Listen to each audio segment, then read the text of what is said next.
Hello, movie lovers. Welcome home. My name is Amy Henserling, and you are listening to Watch This List. Today is a very special episode wherein I am bringing in a brand new series, Psychoanalyze This.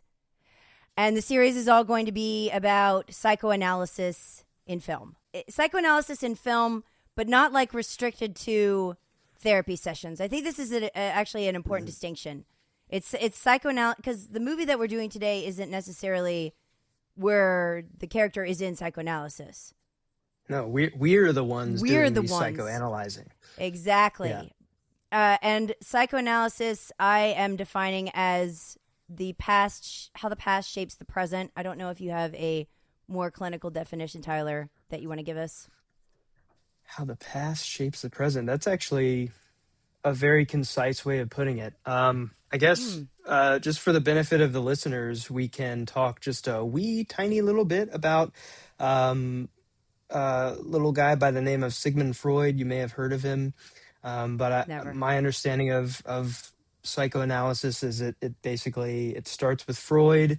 I always like to say Freud discovered the basement of people's minds, and then Carl Jung was the one who actually excavated the basement. That's kind of the perfect way to put it as far as their relationship goes. Just as far as understanding what the whole entire point of psychoanalysis is, I guess you and I would probably both agree that people act out things that they don't understand all the time, right? That they're guided by their unconscious desires, whether they realize it or not. And psychoanalysis is a way to try and recover your unconscious to a conscious realm, so that you can then be more in control of yourself and your actions theoretically.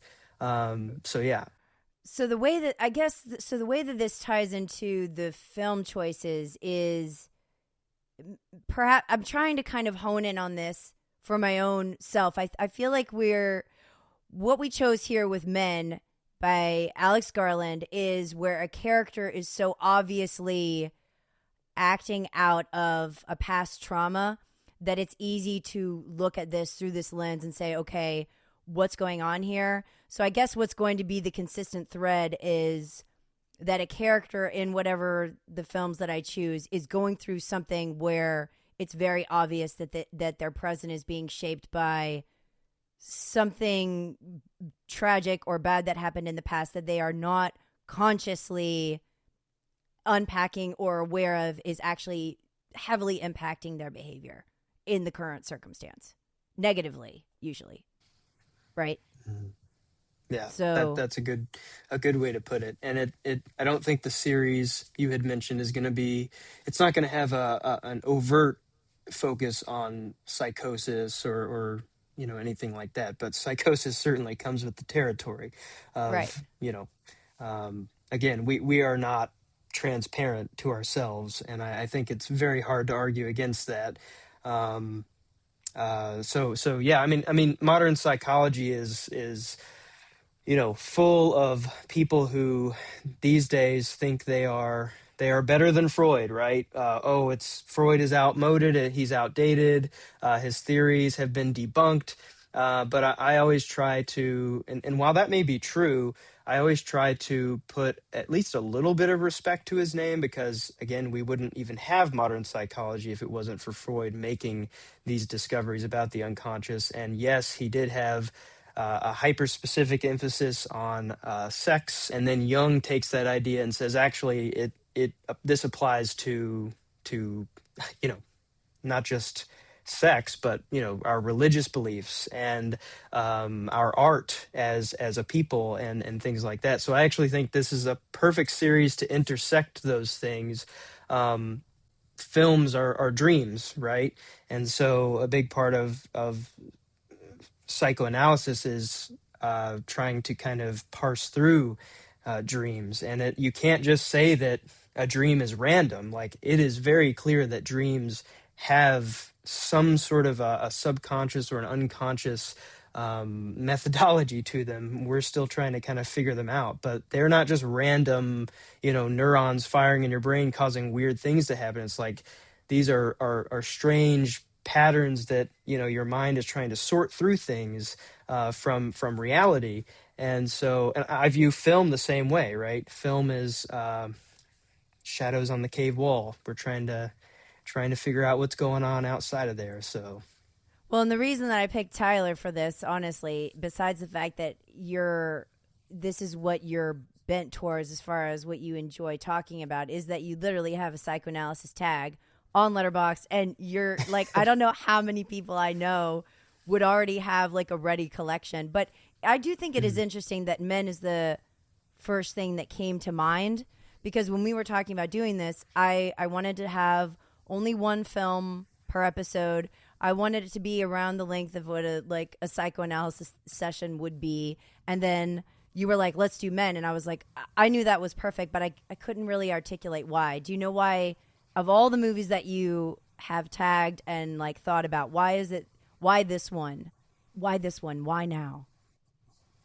yeah. So a big part of Men's narrative is a woman attempting to kind of process some bad stuff that has happened to her, some really nasty, dark stuff that has happened to her, and the question of how much of this is how much of the film is in her mind is up for grabs, right? As with any great movie that kind of digs into the psychology of its characters. So yeah, I think it's a perfect representation of what you're kind of trying to get at with this series, in the way that her actions are a representation of what's going on in her mind, right? Right. Well, and I will say, okay, so before we get into the film, I want to say that the thing that sparked this was a movie called The Locket, which is kind of a noir. It's an older movie. Robert Mitchum is in it. Very early Robert Mitchum, and it is a kind of a psychological, sort of gaslighting thing where you really don't know what happened, but everything that she is living out comes of some kind, like a childhood event that occurred. My buddy CC had reviewed it, and then I was like, I have to watch this movie. And then like that night, I was like, I have to do psychoanalysis, and it went from there. So part of this is really definitely that it starts with a woman, and so I am glad that we chose this, even though the movie's called Men. It is about a woman. And I think that probably the majority of these things in the series are probably going to be women-centric, actually, because the one that Sakana and I wanted to do was also that way. Yeah, I've never seen The Locket, so I should probably seek that one out. It sounds up my It's alley. great. Another Yeah. another film that I was considering running with, and before I decided on Men, I had mentioned this to you, but The Innocents, I think, is another great example of, actually very similar to the movie Men and what's happening there. Um, so yeah, I'll be curious to Yeah, see what the other films end up being that, people come to this with their own set of uh, beliefs and ideas and ideals, and that will cause them to choose hopefully some interesting stuff, and you all will dig deeply, I hope. So, and maybe there will be a movie where a man is actually crazy. Like, I know that's tough to imagine, but we may find one. Okay, so diving into Men, I want to give you this soapbox because I know that you're passionate about this. So this might be like 3 hours later, but tell us why you are maybe apologist is not the right word, but you love this movie, and I know it annoys you that, I mean, I myself went to the popular reviews and everyone hates it, Tyler. I did not find a single positive review on the popular reviews of Letterboxd. So this is not new territory for Tyler Harris. He always likes movies that nobody likes, but I want to hear your pitch for a reassessment for those who hate this. The contrarian DNA is real with me. It is Yes. true. It's not a matter of just being a contrarian to be a contrarian. It's it's the idea that, I have a lens with which I read things, right? And as you mentioned, one of the lenses is psychology, and specifically the Freudian or Jungian psychology that I've spent many years studying. And yeah, it's okay to have a filter or a lens through which you read things, and it's okay to have an opinion that doesn't match with the consensus. I think we call that having a personality, right? So Men is not widely regarded as a great film, right? It's Yeah, just or even like it's not. remotely And regarded. in fact, I would imagine it'll take some teeth pulling to get the view count on this episode up, because most people will probably see, oh, they're talking about men. Forget it. I'm gonna skip that one, right? Um, what would my pitch be for this film? Yes, I that's what find I that want to know. this movie's tensions are, its concerns are so rooted in the ancient persistence that there is simply an inability within men and women to truly fully integrate and understand one another, and just be able to talk through their differences. Like, that's an impossibility going all the way back to, so much of Greek tragedy was about how men won't listen to women, or vice versa, and things like that. So the implication there is that, there are inherent differences that are unable to be reconciled between the two sexes, within a culture that seems to kind of relentlessly insist upon the social construction of gender. Okay, I'm not worried about going into that territory, and I'm not going to necessarily counter it. I'm just setting that argument aside for another day and saying, Alex Garland seems to be more interested in kind of offering us a mythically fueled game of binaries. Okay, so that, and there's a reason you mentioned that, the film is called Men. And a lot of people will take that as Garland is doing some sort of a riff on toxic masculinity, and, Or and Me all this. Too. There's a lot of Me Yeah, Too stuff. Like they thought it was. yeah, Yeah. I don't buy any of that at all. I Right. think this movie is it's more asking how do we participate in rituals, in our own story, in narrative. How do we participate in these types of things that have been built upon centuries of biological symbolic representation? The movie Men is purely concerned with, similar to Lars von Trier's Antichrist, how women have been depicted in myth and legend, and how that bleeds into the way that people act to one another, and the suspicions that they may have of one another, and the stereotypes and the archetypes, right? Bringing Jung back into the fold. So yeah, I'm not interested in having the conversation about, gender as a social construction. I am interested in having the conversation about why gender ends up represented the way it is in the myths that founded our civilization and that still persist to this day. And I think that's what this film is talking about. And I think everyone misunderstood the movie when it came out. And I think if they watch it again, they would, with the right lens, they would understand it better. So Okay, so two things before I forget, because I thought of two while you were talking. I read a bunch of interviews with Garland after. So I saw this movie first because of Tyler. I don't know when it was, but it was a while ago. And then I rewatched it yesterday, and then I read a bunch of interviews. And Garland really doesn't like to do interviews, so there weren't that many about this. And he even says that in the interviews. He's like, I'm uncomfortable talking about this because he feels like he discourages anybody from watching it by him talking about it.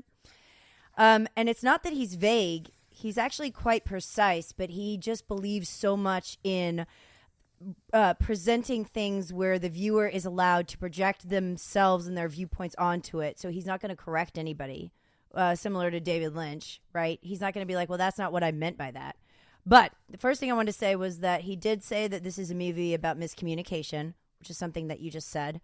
How we really don't connect when we talk. We have all these perceptions that get in the way of really hearing one another. So that's a big theme. And then 2 was the idea of like allegory, folk horror.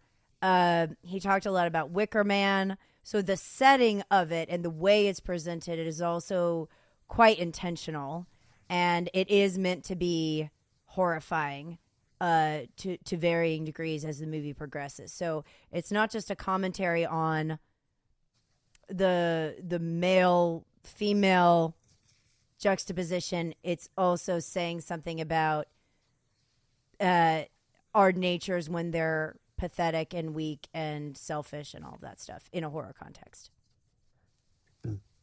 Yeah, I think I read something where he had mentioned that he had been trying to integrate the Green Man mythology and the Sheila na gig. There's the altar in the church where on one side there's the Green Man and on the other side there's the Sheila na gig, which is the woman who is Yeah. spreading her Her genitalia, yeah. her vulva exposed to the whole congregation, right? Right. Which is a real symbol that you find in a lot of English cathedrals in particular. Yeah. So maybe we could steer the conversation first to talking about the folk of the folk horror. Sure. The idea that, myths and legends and archetypes help guide our behaviors. Our mythologies and the stories we tell one another and our folk tales and our fairy tales and our legends mirror underlying our underlying biological and evolutionary realities. And I think there is good hard science that backs this up. If you cross-pollinate the humanities and the sciences and the STEM departments, you'll find a lot of intersections. So human consciousness, okay, for instance, seems to have emerged in I guess you could say maybe in tandem with our evolutionary divergence that kind of separates us from our primate ancestors. Okay, so we because we're more conscious, we then diverged from primates. So unlike chimpanzees, for instance, whose females exhibit kind of a limited sexual selectivity, human females display a much more pronounced selectivity and a tendency toward hypergamy. So most women, and I'm not painting with a broad brushstroke here, I'm just saying most women tend to marry or mate across or up the quote unquote hierarchy of men or of status, right? It's more rare. You do find it, but it is more rare to find a woman who marries or mates with a man that is below her own status. So women, human females in particular, are hypergamous. Chimpanzees don't seem to exhibit that. They don't seem to exhibit a hyper-selective sexuality. So to kind of connect that to mythology, this conveys the idea that human social structures and our mating behaviors and a lot of our symbolic life has been shaped by the evolutionary process. So when you think of something like the hero's journey, right? The hero rides into town on a horse, slays the dragon in the castle, gets the gold, and gets the damsel in distress. That is everything that I just explained. All the evolution stuff that I probably lost all our listeners with, that's like a one-to-one parallel. Like the story, the archetype, the pattern of that story directly replicates the emphasis or the direction of our evolutionary history. So when humans became more conscious, we became more selective, and the females in our species, who are the natural selectives of our species, which gives women the power over men, right? To choose, they choose their mates. theoretically. And so you have all sorts of things that are tied to what Alex Garland is trying to do in this film, which is evoking, Adam and Eve in the Garden of Eden, right? Or Pandora, and the fact that Pandora, who is the first, woman, according to Greek myth, who's created by Zeus, she's created by Zeus as a punishment to mankind, right? You have the idea of, speaking of Zeus again, you have a direct reference in the film to Leda and the swan, and the fact that the swan is Zeus, and that he comes down, he swoops down, and he rapes Leda, who then gives birth to Clytemnestra and Helen, which then gives birth to essentially all of the ancient epics. So you have these all of these kind of twisted myths and the way that women are depicted in them. All I'm trying to posit is the idea that these myths kind of represent something that's a deeper biological reality, right? You can't just look at the story of Adam and Eve and say, it didn't happen, right? No. It doesn't matter that it didn't happen. It's the truths that are in that story, that are in that myth, right, that make it truer than like empirical truth. Like this stool that this computer is sitting on, these are like objects that are real, they're true, but are they? Because they're not going to last as long as the Adam and Eve myth has lasted for millennia. So why do you think it was called men then? Because he could have called it woman, right? I mean, based on what you're describing, it's more that like it seems like it should have just been called woman and like been about, but it wasn't though. So actually, now that I'm thinking about it, I'm thinking, okay, if we were going in line with what you're saying, and it was really about like not exactly motherhood, but being the mother, like being the first or something. But he isn't emphasizing that so much as Rory Kinnear's character. I think that it's a lot more about either her reaction to the men around her and then their characteristics a lot more than is, because that's one of the things that people were complaining about on Letterboxd especially, was that she was not a person. She was like a stand-in or representation of whatever Garland was trying to say about women, but her agency or whatever they felt was misrepresented. So I don't agree with that at all, but I'm curious why you think it's called Men if you actually think it's about women. Based on what you just said. Well, or am I first wrong? of all, the idea that her agency isn't what people want it to be, I don't know what people want. Like, she fights back, and her Right. fighting back against this manifestation of her grief, I would say, is her reclaiming her personhood. So like the entire movie is about her becoming herself again. I mean, like I don't know what people are even talking about when they say something like that. But Yeah. as far as the film being called Men, you mentioned Rory Kinnear, and he plays every male character in the film except for her, I guess, would you say ex-husband, her dead husband, right? Yeah. And it becomes this question of, again, is how much of this is in her mind, right? How much of this is actually real, right? Is this some sort of like an actually, like, again, empirically real, like demon or God that is like, torturing her psychologically? And so really you only have two men in the film, which is pretty interesting. Yeah. Well, and I think two of the questions that I was saying that Garland suggested were that either it's like she is seeing the same, like as far as Rory Kinnear and it being one guy the whole time, it was either that like she sees men as all the same because of her trauma, but they're not, or she sees them as all the same and they are. And those are two very different readings. You felt like it's that she sees them all the same, but they're actually nuanced, and her trauma and her grief is what is informing her perception of all men, basically. Mm-hmm. So I want to hear you expound on that. That's what I think is the crux. That reading of the film. Yeah, I mean, versus again, a lot of people's reading, which is all men are the same, they're all trash, they're all garbage. Right.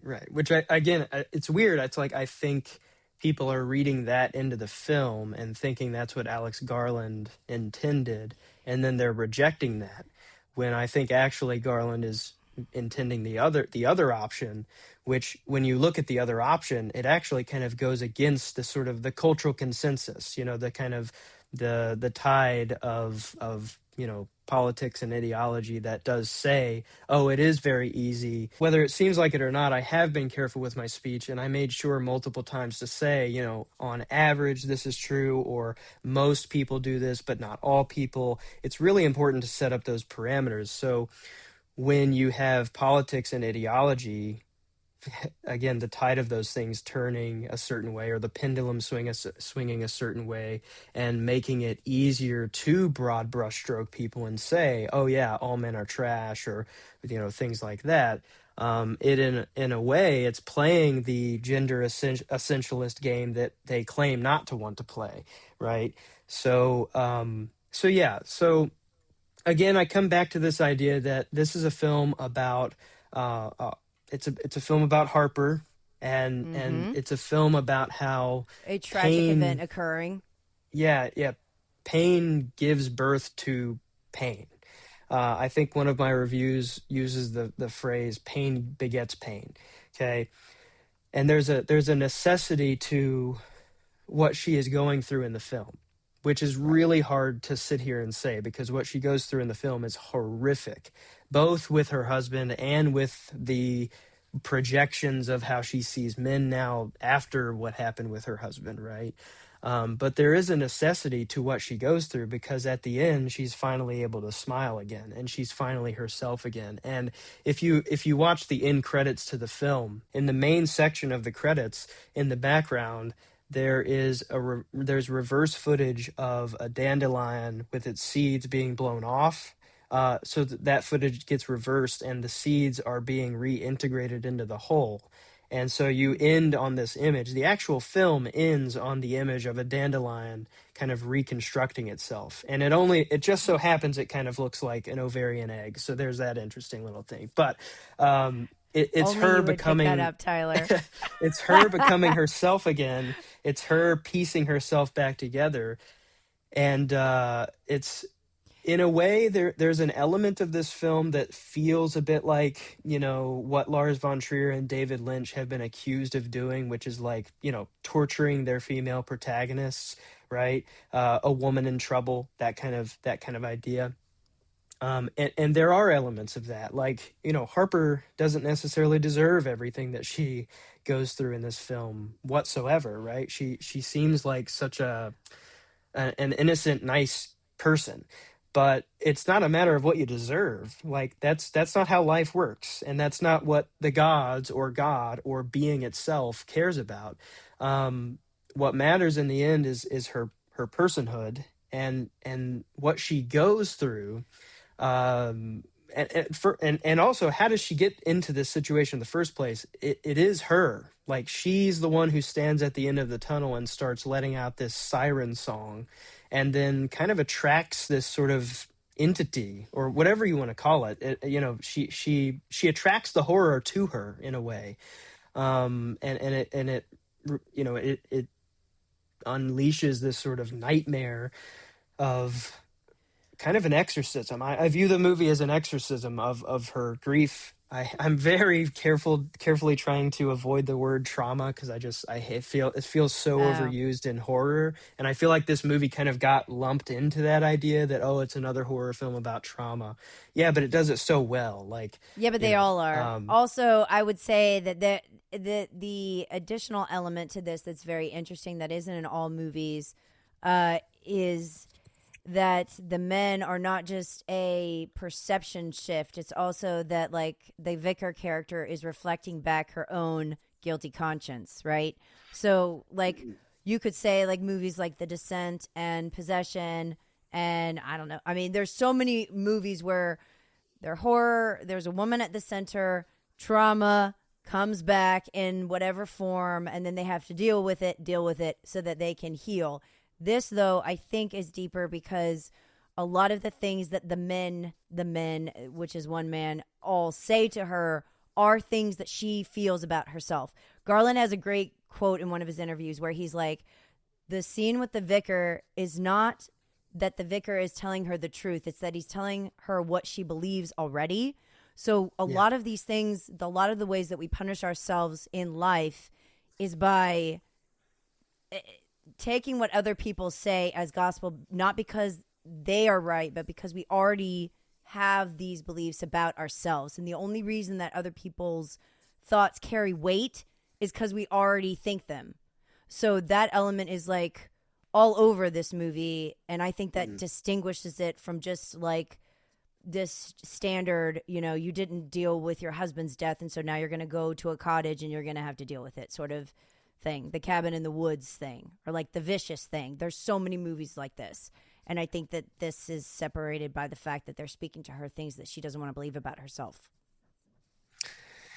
The vicar on the surface seems pretty kind, right? And then he reveals And a kind of a trustworthy. much right, a much darker twist to the things that he says on that bench outside of the cathedral. And I think it starts the darkness kind of starts when he says, "You must wonder why you drove him to it," right? Mm-hmm. And that's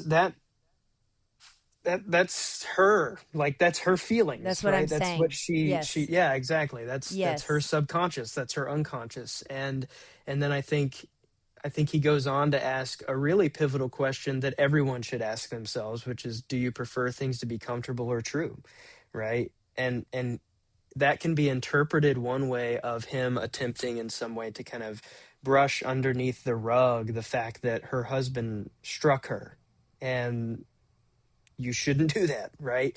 But he does say, men strike women sometimes. It's not a capital offense, right?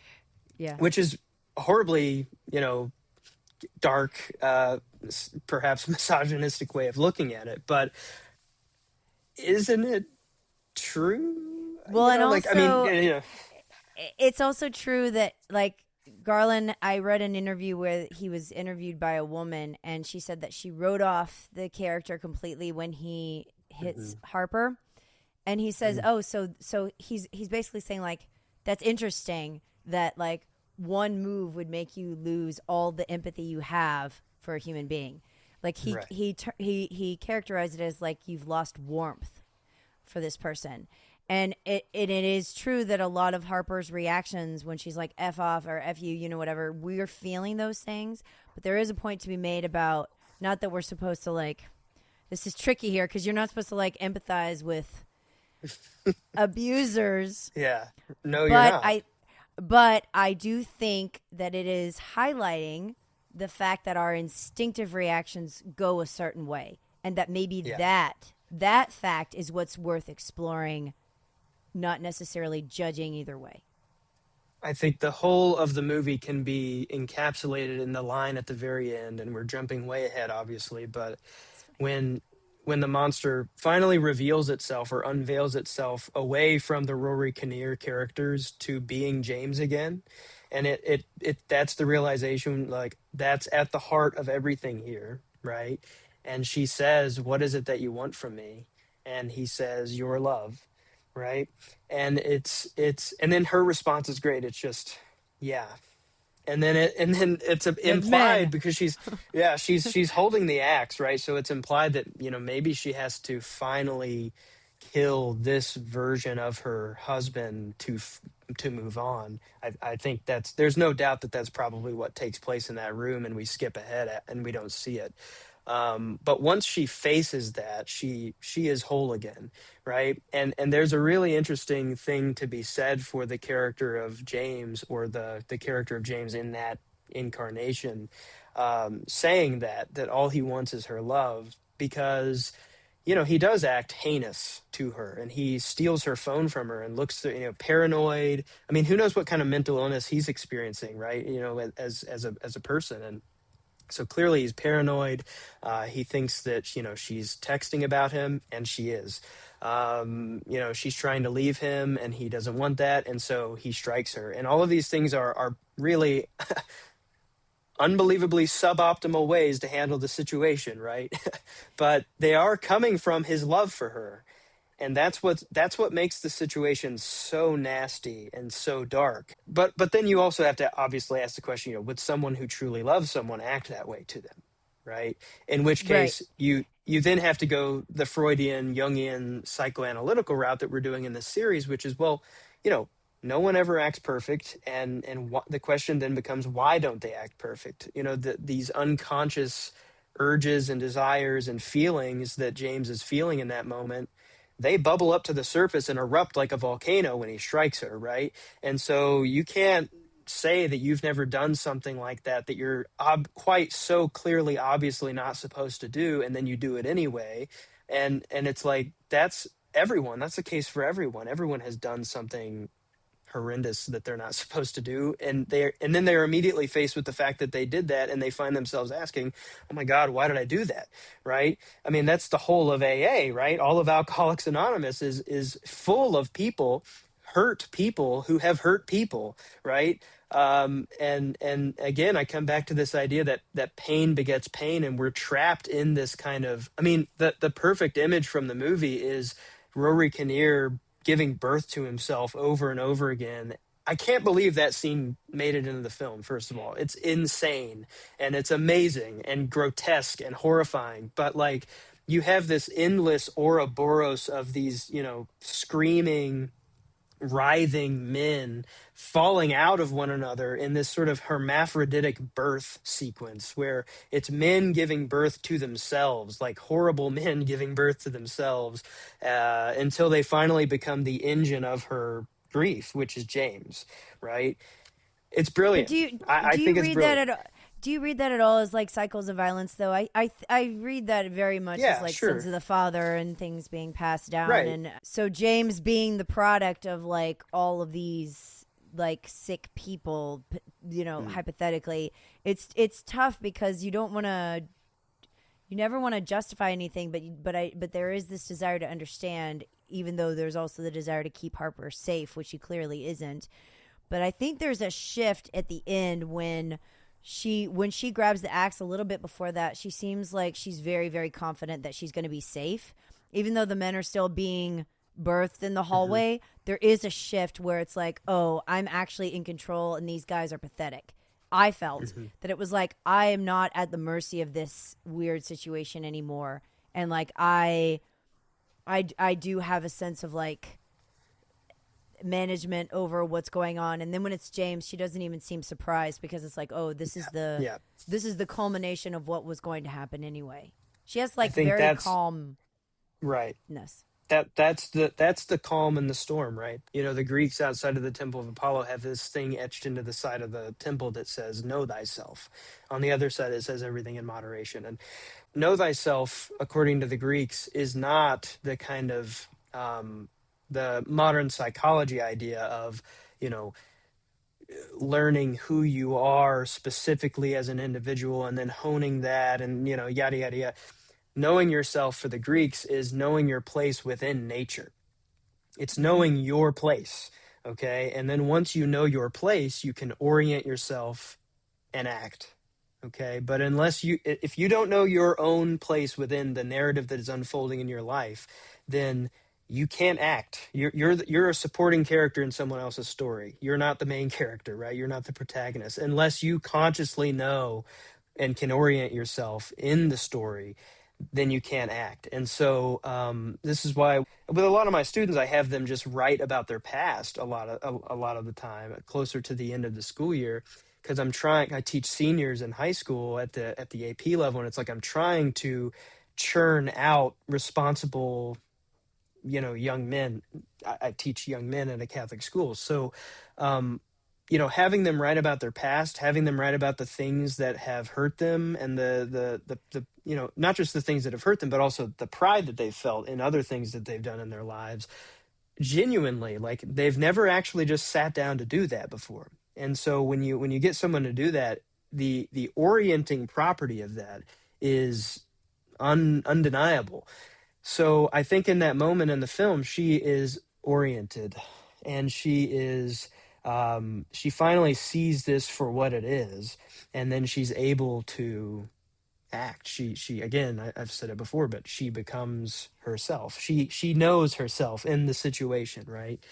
And So it's literally, okay, you've made such a perfect uh like comparison to Draper at the end of season mm, 3. Like, this is literally exactly what happens to him. Like, for those of you who've seen Mad Men, this is going to make sense. For those of you who haven't, it will make no sense. But I think it's worth noting that he literally looks at the situation, knows what's going on, thinks about his past, what his dad did that time, when he went rogue and there were all the other farmers or whatever. He puts that together with how he wants to act in the current situation, and then he knows what to do. And he knows his place in it. So, I mean, mhm. I almost feel like that is what you're saying that happens to Harper, what happens to Draper is an embodiment of the goal.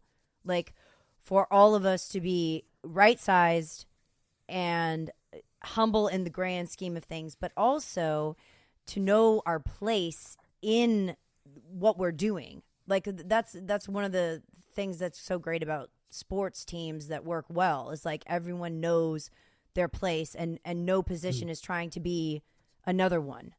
And so the whole Yeah, thing and there's functions. an objective too. There's an objective and there are obstacles, and then there are the individuals attempting to achieve that objective and overcome the obstacles.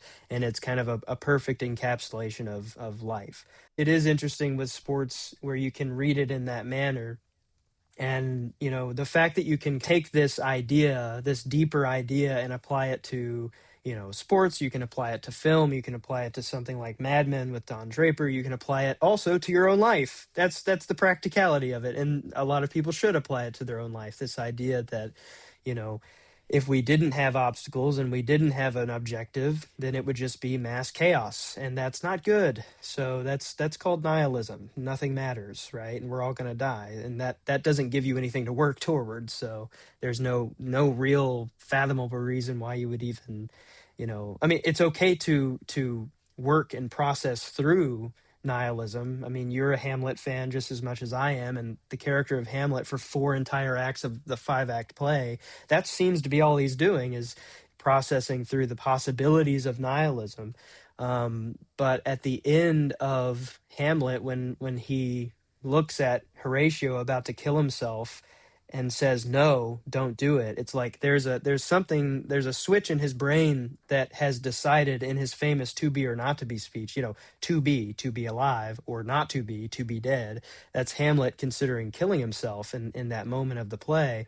And when he stops Horatio from doing it, he has chosen to be, right? For Horatio, at least. So yeah, I So mean, to kind of reintegrating this into men, there's that idea of, you know, um, Harper. I find something interesting with her name. There's something interesting in this movie with music, and we got to talk about it because her name literally evokes music, Harper, right?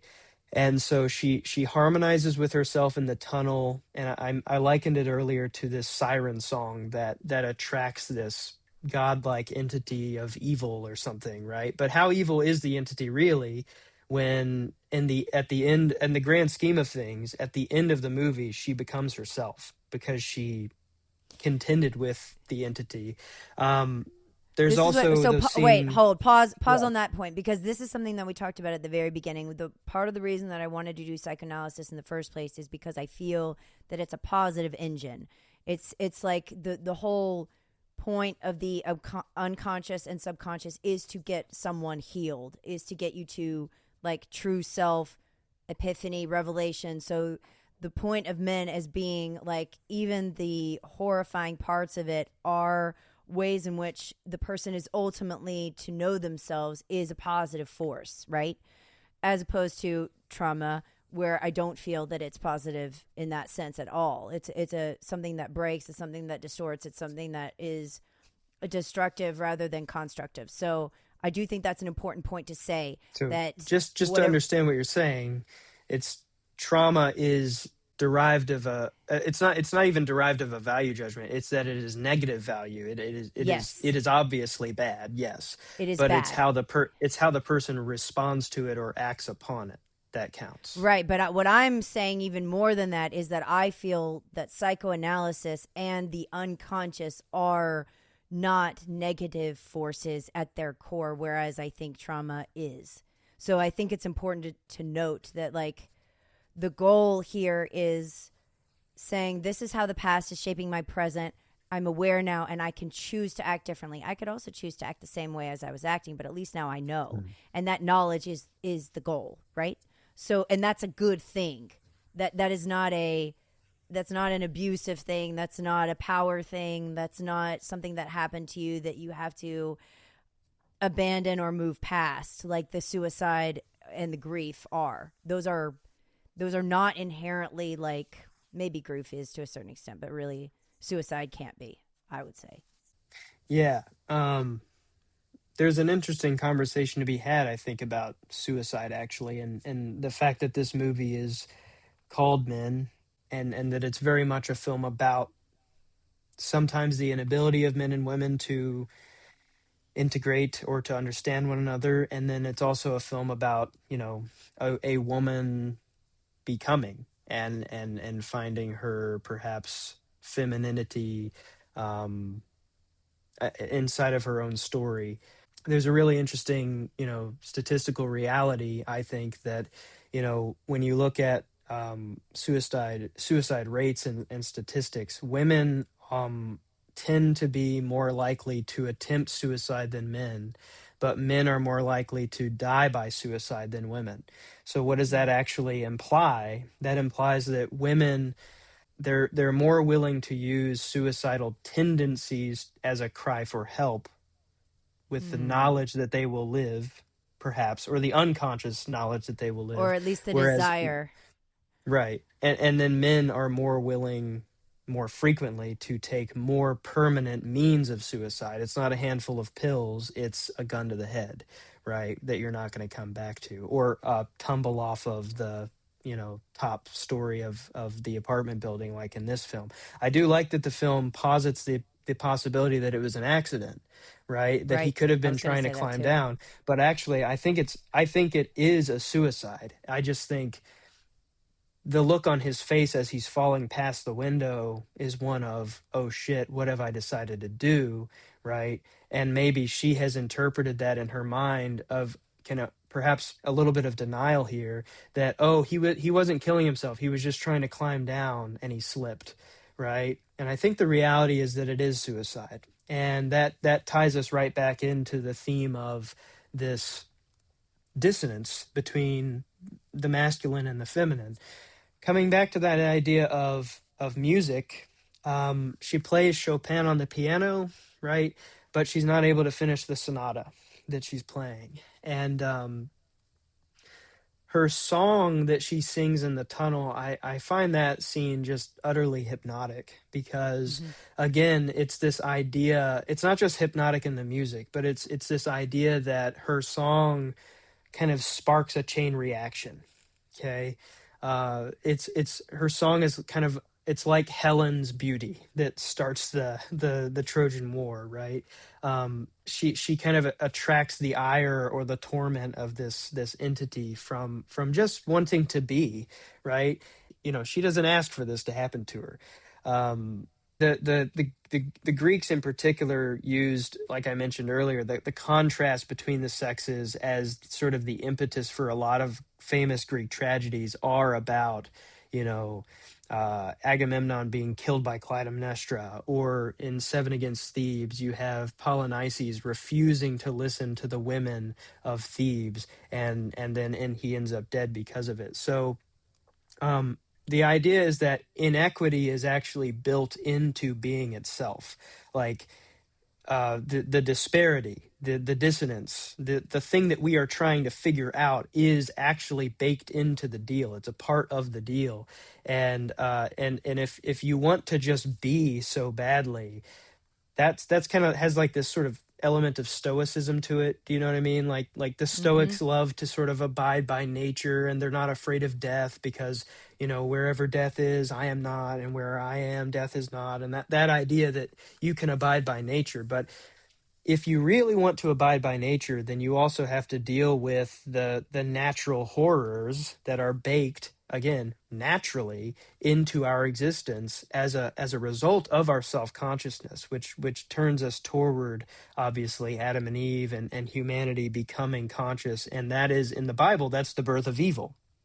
That's the birth of Yes. tragedy. That's the birth of, Cain killing Abel, and because he's resentful and all of this stuff. But I again, just kind of to wrap this idea up, it's a very interesting moment in that tunnel where she is the reason why, Rory Kinnear's creature god-like entity starts chasing after her in this moment where she's just trying to be herself and just sing in the tunnel, and she can't even do that, right? It's like Ophelia and Hamlet again. She's dead and she's trying to be buried, and then Hamlet and Laertes are having this pissing contest over her grave about who loved her more, right? So even Harper can't even like live without the world essentially forcing her to make sense of the world, if that makes sense. So Well, yeah. there's also the flip side where I mean, this is kind of a gross moment at the end with the vicar when he's like wants Mhm. to rape her essentially, and he says something about like that. What is it? You are singing to me, and it's like you're dazzling me. I think that he Mhm. might. There also could be an interpretation on the flip side that men are trying to go about their business and they hear the song and they don't Right. want to react the way that they do. Like maybe they want to leave the woman alone and they can't because of how it affects them. He has another line about beauty. Mm. That so I think if we're being generous, we could say that it is both ways. That the curse is both Oh ways. yeah. It's that the Right. woman can't just be, and the man just can't leave her alone. Basically, not using these things as excuse, but just as a. I can see both sides of that argument. That even if you want to resist, you've got to put like earwax in your ears and be tied to the post, right? And you can't open your eyes, and You're that's. speaking my language, yeah. I mean, Well, so you, to really blow yeah, your mind here, and perhaps you know this, but maybe the listeners don't. You mentioned that the vicar mentions beauty at the end, right? It's yes. actually a quote from a poem by Samuel Daniel from 16 something, that is titled Odysseus. No, it's Ulysses and the Siren, right? And the idea that I think he says, "Beauty hath been created to undo or be undone." Okay, so the very fact that we are evoking this image of the sirens and Odysseus being, tied to the post with wax in his ears, is very interesting. He gets down on his knees in that scene, and he like grabs hold of her dress, and he's looking like he's on an eye level with her genitalia for a moment, and Mhm. he calls her genitals a cave. And then he also says, and she points the knife at him, and he says, but it's also the tip of the knife. So Right. if we want to get Freudian on this episode of Psychoanalyze This, we can. That the idea that the knife is phallic, right? And the phallic and the, would you say vulvic? I'm making up a word now. Kind of bleed into one in this moment, and so the female in that moment, of because it is a terrifying moment where he's like, you know hunkered over Yeah. her and like grabbing her and all of this, but there's this, it's the great moment where, she, the female, is using the kind of the phallic imagery of the knife, say, to defend herself against the phallus of man. When we go back to the original conversation with the vicar, Mm-hmm. um when she saw her husband kind of tumbling down to his death, she says something along the lines of like, I was looking out and he was looking in. And so in that moment, again, if we're going to get Freudian, okay, the gender roles are actually reversed. Right. So when you look at the biological realities of genitalia, men are outward seeking. Okay. So for instance, uh, are we allowed to say the word penis on this podcast?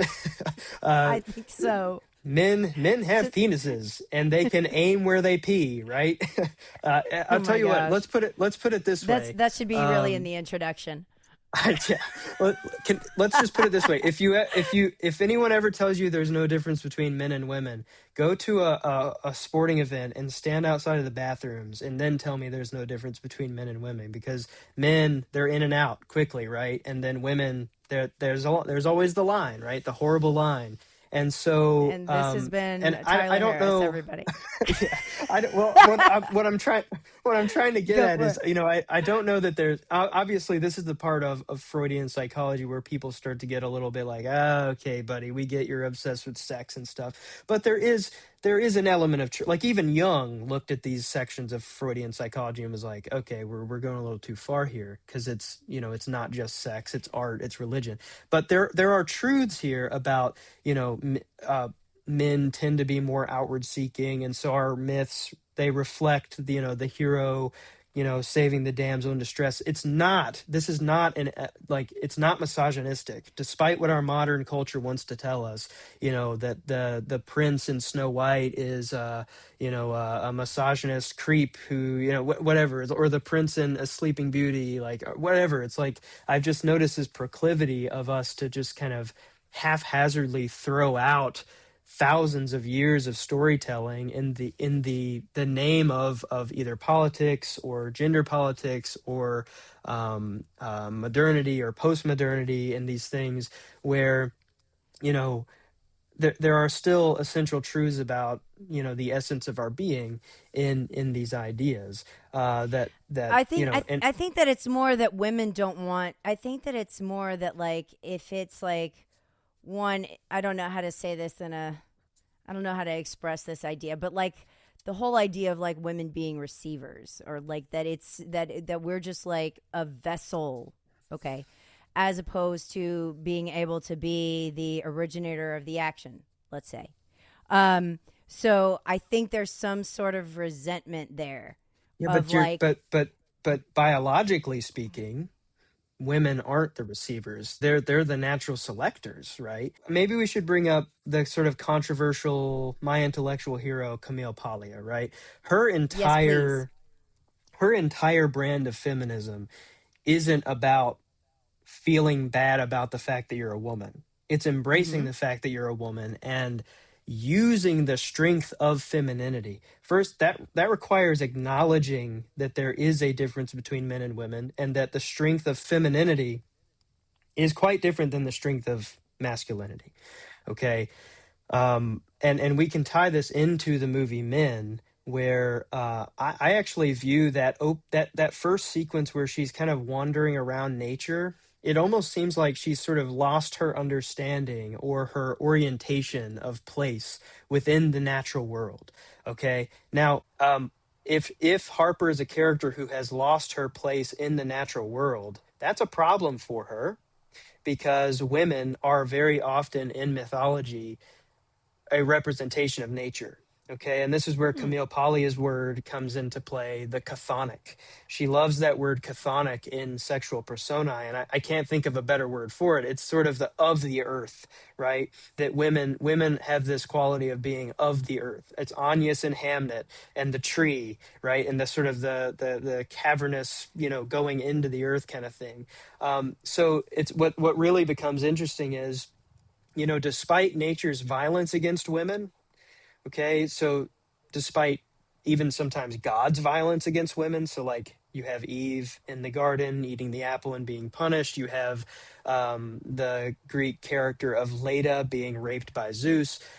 Women have, despite nature seemingly being against them, they have been portrayed in mythology as, kind of drawn upon mythologically as the kind of the archetypal reflection of nature itself. And it's because women are the natural selectors. So they are nature. They are the ones that select. Not all the time, obviously. Yes, yes, yes. We get that. But No, but women Tyler, are.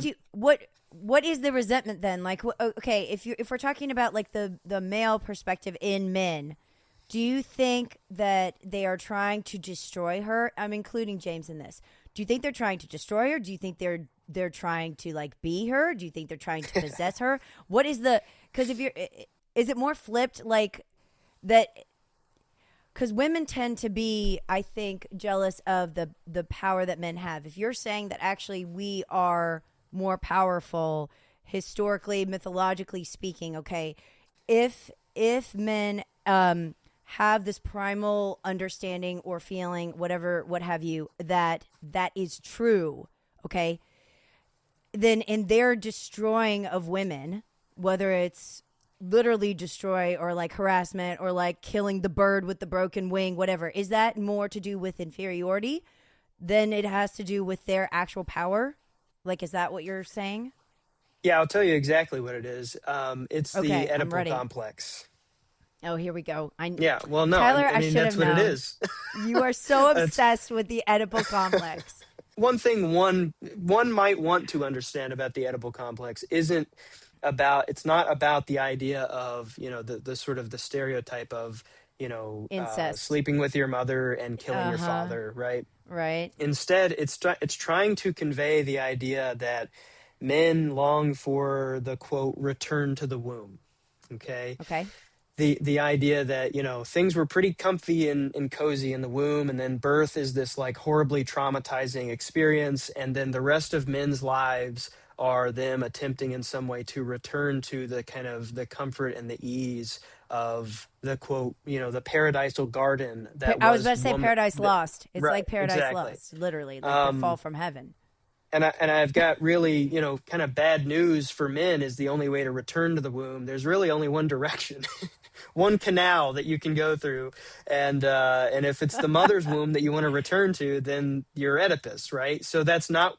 So what is being expressed in the idea of the Oedipus complex is that it is a bad thing. That's a bad thing, and that's what's being expressed in the myth of Oedipus by the Greeks, is that incest is corrosive, and it's this horrific um neurosis But in a way. you said And this about so Wuthering Heights also, though. You were talking about this with Heathcliff and Kathy. You bring this mhm. up a lot. So you're saying that the goal is that they literally want to return. It's not that they want to destroy. You're like even in men, Well, no, like it you can feel come like out as a destructive force, but it still okay, but stems you're saying from that's still the objective. it That's still stems from a longing to return to nothingness, or to return to the womb in a way. And so that is in a sense why James says that at the end, what do you want from me? I want your love, right? um so it's you don't think this what is and more that they like want a mother or like want a they want I don't know like I mean, to be how many men in your life do you know who have married women that are like as domineering or as neurotic as their own mothers, right? I mean, it's a very common trope, okay? So I'm not saying that it's true. I'm also not saying that it's not true, but I think there's a lot of truth to be mined from the idea, But okay? why is that a male Um, thing? Why is that not? Why is that also not a female thing? Because they have a womb. Is that what you're saying? Even though we all came from the same. I mean, we all. Why would there be a distinction there when we all originated from the same place? I would assume the idea is the difference in sex, and the not just the psychological difference, but perhaps the Anatomical, literally. anatomical difference, perhaps. Yeah. That's kind of strange. That's kind of a Now strange I'm idea that I've sure. never Well, contemplated. I'm sure that it can be, again. Freud has been debunked 100 times before. It's like, yes, obviously, but again, there are still essential truths in these ideas that are quite interesting to me, at least. So coming to this idea of like, if you think about, you know, pre-modern humans, women were magic. Okay. It took a really long time for men to be able to put together, or men and women, to put together the idea that sex equals baby. For a very, very long time of history, pre modern humans, it appeared to them that women would just randomly swell and expel little human beings, and so that made them Okay. kind of, and there was no reason to connect it to the act of sex necessarily, right? Hmm. Mm-hmm. Consciously, Mm-hmm. like, because there's such a delay in showing, and there's such a delay in giving birth. Okay, so there's no real reason for them to have even discovered that, but it just comes back to this idea that, again, um, women select men, nature selects too. So this is not just symbolic. The selectivity of women as a kind of a reproductive force, the kind of the mystery and the beauty and the danger of the womb, and all of that Okay. all of that representation around women, even the concealed nature of female ovulation. You know when a chimpanzee is ovulating. You can look it up, but you don't necessarily know when a woman is ovulating. So it all points back to this again, this sort of Camille Paglia-esque idea that woman has an incredibly articulated, biologically powerful place within the dynamic of the gender. Consider for a moment that we all have twice as many female ancestors as we have male ancestors, and that's because twice as many women tend to reproduce than men. So that would Okay, I mean that understand. almost every woman has at least one child. 50%, almost 50% of men have at least one. So it's like you see the disparity there, right? Okay, but what So is the goal here, Tyler? Like if you're talking about all the bad things about men and the negative forces, what is the ideal state for them, do you think? Like, is this movie just saying that, I mean, is it actually not saying very much about men and it's only saying something about women, or do you think that it's actually saying something about both? I think it's neutral territory. It's neutral Okay. in a way. Um, Again, I come back to the idea that pain begets pain, and that applies to everyone, right? Yeah, but that's not It just neutral. it well, That's not a neutral stance. it just so happens that the film is about a woman contending against these forces, these masculine forces, to then reinforce herself. That doesn't necessarily mean that all men are evil or But that's anything what I'm like saying. that. Per the movie, Yeah. is there anything that you can read out of it that you feel like is like maybe a lesson or any kind of commentary on what is a better way to do this? Or do you think that that's not its intention at all? Like there's nothing that you can infer Oh yeah. from the way Yeah. it's presented. Do you see what I mean? Yeah. Oh, yeah. I mean, the better way to do things would be for everyone to become as individuated as Harper is by the end of the film. For Okay. everyone in the world to face their trauma or face their grief and to do the work necessary, um, to get to the point where at the end she is again finally able to smile again. And it's no mistake that Alex Garland chooses to have her friend who shows up to pick her up pregnant, Pregnant. right? So there's this hope for the future. The myth of Pandora, and the idea that, again, as I mentioned earlier, Pandora is this curse against mankind, and it's connected to Prometheus deceiving Zeus, which is obviously, this is the Greek version of Lucifer deceiving man and woman, and then Yeah. God punishing them and things like that. Um, what no one ever talks about in the myth of Pandora actually is Pandora's name literally means a gift for all, right? So, and Wow. and that's a little bit of a dark, it's a dark twist because Zeus intends woman to be a a curse on man, but at the Pandora's jar, right, or Pandora's box, when it Box. opens and all of these evils fly out into the world, no one ever talks about the fact that at the very bottom of Pandora's box, or of Pandora's jar, is hope with a capital H, the concept of hope. And Wow. so I see the end of this film is, Pandora's, the whole film is Pandora's box. It's Pandora's jar. It's all of these evils and all of these crazy, grotesque, horrible things. But then at the end of the film, there is hope, and it's not just in Harper's smile. It's also in the idea of a friend reaching out to help, and like being willing to get in the car and drive and help somebody, right? And it's also represented in her friend being pregnant, and the continuation of our species, and it's pro-natalist in a way. It is Yeah. a pro-life film, and I don't mean that in the context of the obviously nuanced, crazy abortion debate in our country and in our world. I mean, it is literally a movie that is pro like living And also and fight growth, like pro yeah, growing. and growth, right? Pro Yeah. growth, pro life. Pro It's growth. it's and that is life, is suffering, and then contending with that suffering and attempting to find meaning in that suffering. Right. One of the things I read that was an impetus for this was that Garland had a friend who he was going to contact this person and he was like 24 hours too late. And when he contacted them, they had already killed themselves. And the feeling that he could have done something if he had been a little bit earlier, that maybe the person literally wouldn't have died if he had spoken to them, was profound. And he said the guilt he felt from that was immense. So to me, knowing that while I'm watching it, I was thinking about that guilt. Like where does it come from? How does it speak of specifically one that he felt as a writer and director in his real life of, could I have said something differently? Am I in any way responsible?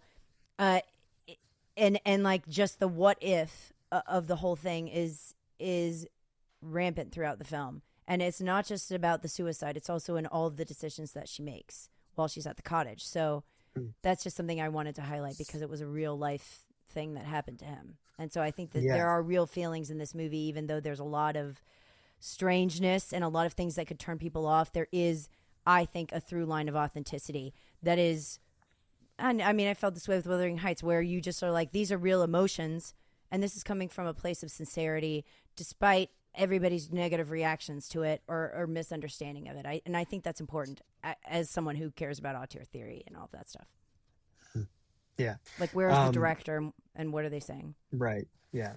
And so much of Harper's journey perhaps reflects maybe what, I mean, when you watch interviews with Alex Garland, he can be very analytical and almost robotic sometimes, but there's a human deep down in there, and who knows what kind of emotional betrayal or projection or blame and sorrow and resentment he might be working through unconsciously in this piece of art. And I think the movie Men is a piece of art, and I think it's been heavily misunderstood by way too many people who have tried to, say, politicize it in the same way that they tried to politicize Civil War, which is a movie that literally wasn't made to be politicized necessarily. So, you see this with a lot of his films. And there's a through line between the first three. I mean, Men is the third of three movies that focus on women and that are about women. I mean, Annihilation, Ex Machina, and Men are all, there's a strong female in Annihilation, more than one. There's trauma in all of them. There's like acting in ways where you don't have all of the information and you're not necessarily yourself with the shimmer and with her being programmed by Oscar Isaac. So, I mean, I don't know. I feel like this is what I want to do, I guess, is look at what else the director has made when something is so misunderstood and it's so obviously hit a nerve of some kind. It's like, okay, but what did this person do before this? And this is very consistent for him within his filmography. Even Civil War is about a female, too. So, I mean, I'm just saying, like, I'm with you that like reassessment is called for, but also in the entire context, if anybody cares enough to be like, what is this guy saying? And what do I feel? And I think his goal is to have what you and I are doing, which is that you have a conversation about your own interpretations and perceptions, and then it's a win. He doesn't necessarily care what they are. It's just that we even have the conversation. You sent me a quote from him just the other day where he was saying something along the lines of, I put my own stuff into the film, but I'm not looking for people to necessarily, if they don't see it, they're going to see what they see, right? Which is, again, par for the course with something like Civil War, which was intentionally objective, attempting to kind of stray away from the idea that today we definitely...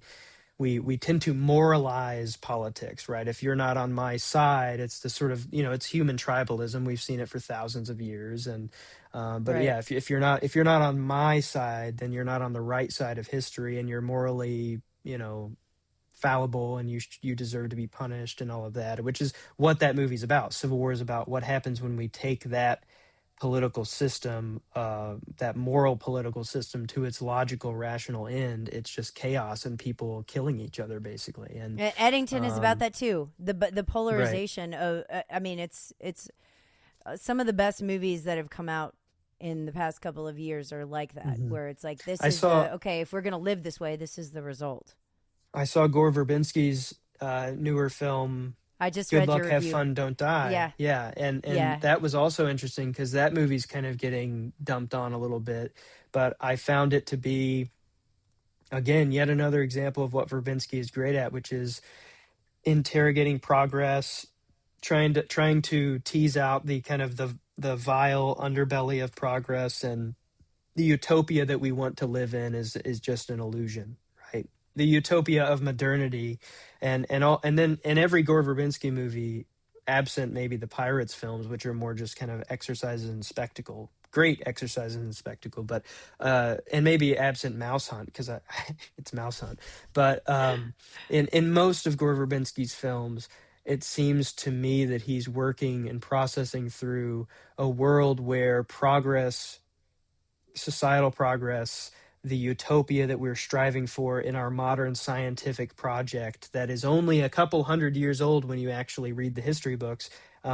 There's a dark underbelly to it, and when you strip everything away, you're left with the individual. And what kind of individual are you? And to quote Carl Jung, a million zeros and it will never add up to one, right? And so the entire point of psychoanalysis and the entire point of, say, a journey like what Harper goes through in Men is to make yourself, to forge yourself to be a one, an individual, and not a zero who just goes with the herd, say the herd of Letterboxd saying that Men is a bad film, for instance.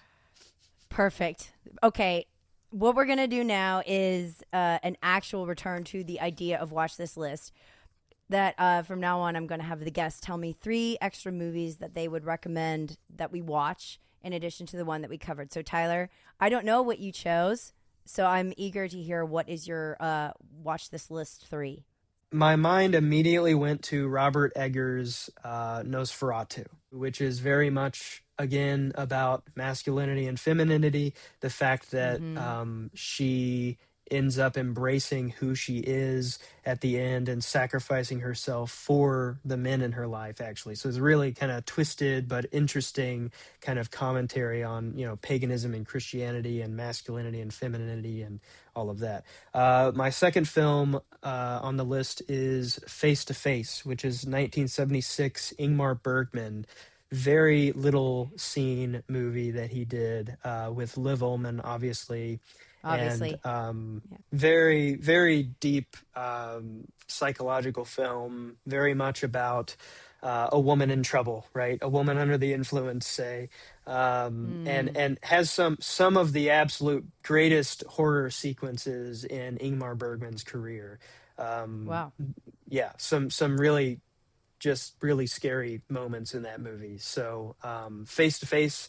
And then the third one, so you had a few questions in this episode about the Oedipal complex and, what about this and why this? And okay, I can answer your questions. I'm just going to direct you to a film called Crumb. It's a documentary about Robert Crumb. Yes, it is. It is. You know what? I don't even know what I could say about it other than the fact that it is one of the greatest. It's not even Robert Crumb who needs to be analyzed in that movie, although he is clearly in need of some serious help. It's his brothers, and they are such neurotic, psychotic characters that I couldn't go without mentioning the movie Crumb, because it's very much the kind of the masculine side of this whole conversation, and all of the neuroses of masculinity stemming from our very, very complex relationships with females and femininity and the womb. So yeah, Crumb. Wow. So Nosferatu, Face to Face, and Crumb would be my 3 movies that I want people to watch, other than Men, which should be, it should get a reappraisal. So it should get a reappraisal. And I obviously thought of a lot of Von Trier. And then when I was thinking about Von Trier, I was realizing that most of his movies are female centric too. Yes. I mean, I'm sure that is not a new revelation at all. But I was thinking of Melancholia and Dancer in the Dark and Nymphomaniac and Antichrist, Dogville. They are all very, I mean, honestly, any of his could be in the psychoanalysis realm, right? Oh yeah. Because I was very they're tempted so philosophical. I was very tempted to I mean, actually, I think I had come up with a list, and one of the films on there was Antichrist, which is, again, which I will it's not basic. rewatch. It is basically the same film as Men. It So, is. It you is. know, I thought of yeah, that the whole time. And yeah, I thought of Birth, Jonathan Glazer's Birth, which is one of my yes, favorite films of all time. That I thought of with the cave. Even the way that it looked when she sings was like the one that Nicole Kidman's Anna's husband was jogging in right. when he Jogging died. at the beginning, yeah. Yes, I can't remember his name right now. I can't believe I forgot his name. I've seen that so many times. But Anna. So yes, I think those are very good watch this listers and would probably pair well. I haven't seen two of them, but obviously I've seen Nosferatu because we had that whole thing with Frank. Now you got to go And watch them. And just now remember, yeah, a million zeros never equate to one. that is a good note to end on, Tyler. Thank you so much for this. I hope that the series proves to be edifying and exploratory. And I think this was a perfect movie to kick it off with. Everybody see Men. Thank you, Tyler. And we'll see you at the movies.